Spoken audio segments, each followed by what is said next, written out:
If they become unstable, the consequences will be disastrous. Disastrous, you say? By disastrous, do you mean total economic collapse? No? Well, stay tuned.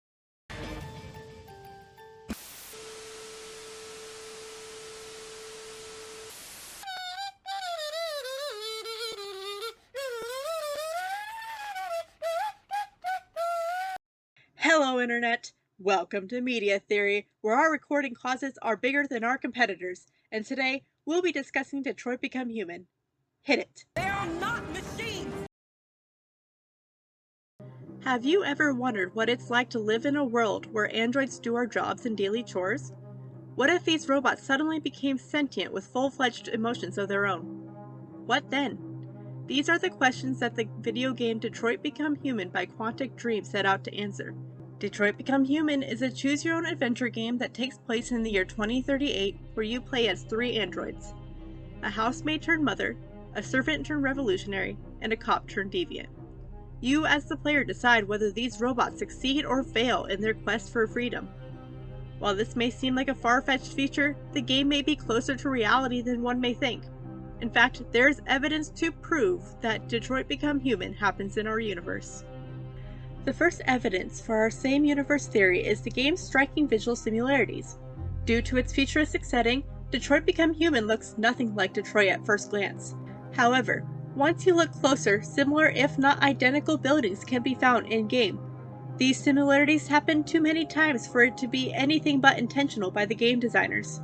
While the game does showcase some of the scenery that Detroit is known for, such as the rundown neighborhoods, both the game and the real city also have magnificent buildings that are nothing short of a marvel. For one, Detroit is home to several mansions, one of which makes an appearance in Detroit Become Human. The Charles T. Fisher Mansion shares a striking resemblance to Carl's house from the game. It's possible that inspiration was found when the game designers were designing his house. The Stratford Tower, a news building explored when you're playing as Marcus, is also a familiar sight. This building's real-world equivalent is the Penobscot Building, located on 645 Griswold. The Penobscot Building would be quite old by the events of Detroit Become Human due to it being built in 1928, but it seems like the in-game architects kept the building updated while still staying true to its unique layered exterior, seen on the game's concept art.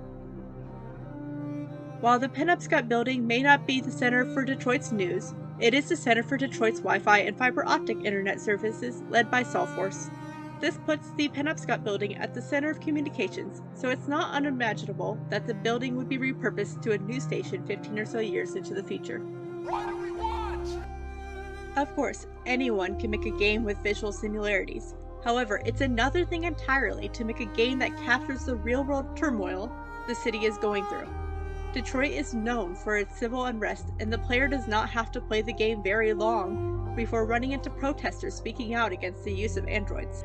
These protesters take the form of priests speaking out against the devil and the robots. Why do you look at me so, demon?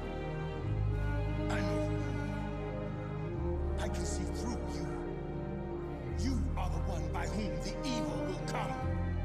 You are the one who will destroy Detroit. As well as people who lost their jobs because it's cheaper to use androids who will do the job without error and without pay. If you take the wrong step, you will find yourself beaten by these protesters as they show their hatred to what is seen as the inferior race, similar to how whites have had a history of unjust prejudice towards blacks, especially in Detroit. Detroit has had a long history of rioting. Many of these issues sparked from the unrest between the black and white citizens. The unrest is particularly demonstrated in the white flight phenomenon, which Charles T. Clotfelter, an economist at Duke University, defines as the white migration to the suburbs for the purpose of avoiding desegregated city schools and the enrollment of white in private schools. This led to great difficulty when it comes to desegregation in public schools, which is still seen today. Detroit's inner city schools are still predominantly black, with mostly white schools the farther out towards the suburbs you travel. Because of the segregated conditions, there was increased brutality from the police in the inner city. The riot of 1967 was a direct result of this, when police raided a party for 2 Vietnam War veterans. While the riots and protests that came about for the next 5 days were a direct response to that, it was also an outcry to unemployment, which led to poverty made worse by racism and racial segregation. The underemployment led to many African Americans living on the streets, which is what we see in the protesters in Detroit Become Human. So, the game designers decided to use racial unrest that has been witnessed for hundreds of years. That's nothing new. What if I told you it's no coincidence that the game is set in Detroit? Both the city and Detroit Become Human have similar economic sources. Detroit made its name in the automotive industry. NBC News did a documentary discussing Detroit's downfall, stating that the city thrived until the factories moved out of the city closer to the, at the time, new interstates where shipping can be cheaper. Now that the factories are no longer in Detroit, it lost most of its income. The hope of recovery was slim because the citizens of Detroit were no longer educated beyond working a factory line. Again, the same is seen in Detroit Become Human, where the people lost their jobs to the androids. These people worked lower-class jobs and had limited education. They have no hope of getting new jobs because they don't have the education to get the high-tech jobs that are now required to run the city. When the androids begin to leave the city, Detroit collapses like the real-world city does. Just as Detroit, Michigan was built on cars, the video game Detroit was built on androids, and neither city can function without it. But I'm not done yet. It may appear that the game designers just wanted to build a realistic game about Detroit. However, I'm here to tell you that it's so much more than that.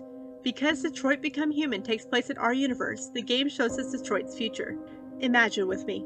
Detroit is in economic despair after bankruptcy. Its citizens only know how to work assembly lines. So what do? They bring the assembly lines back with state-of-the-art technology. With these androids, Detroit flourishes as it becomes the international center for robotic creation. Don't just take it from me, take it from the developers. In a documentary on the making of Detroit, the developers go into depth on how they wanted to make the game as real as possible. We didn't want to make a science fiction universe, but a world of anticipation. If we chose science fiction, we could have imagined flying cars, extraterrestrials, but those things are very far from our current everyday life. Quantic Dream didn't want to create another fantasy story. They wanted to create a story based on the world we already have. This means they took all the necessary steps to ensure that the world of Detroit Become Human reflected Detroit's past, present, and future. So where do we go from here? Well, if Detroit Become Human really does reflect Detroit's future, then we can expect that Detroit will end up where it started. History has a nasty habit of repeating itself. Just like Detroit, the in-game city pooled all its resources in creating this massive android industry. If you successfully free your characters, this would lead to a massive collapse in the economics of Detroit as all the androids either flee or refuse to work. Detroit would no longer be able to profit off their androids just like it was unable to profit off its cars. We can expect then that Detroit would fall right back into its pit of bankruptcy. We analyzed the parallels between Detroit and Detroit Become Human only to conclude that the game was intended to take place in the same universe as ours. This means the game was made as a warning of what could happen to Detroit in the future. Hopefully by the time Detroit makes their own robots, they'll be able to keep their eggs in multiple baskets. But hey, that's just a theory. A media theory. Thanks for watching.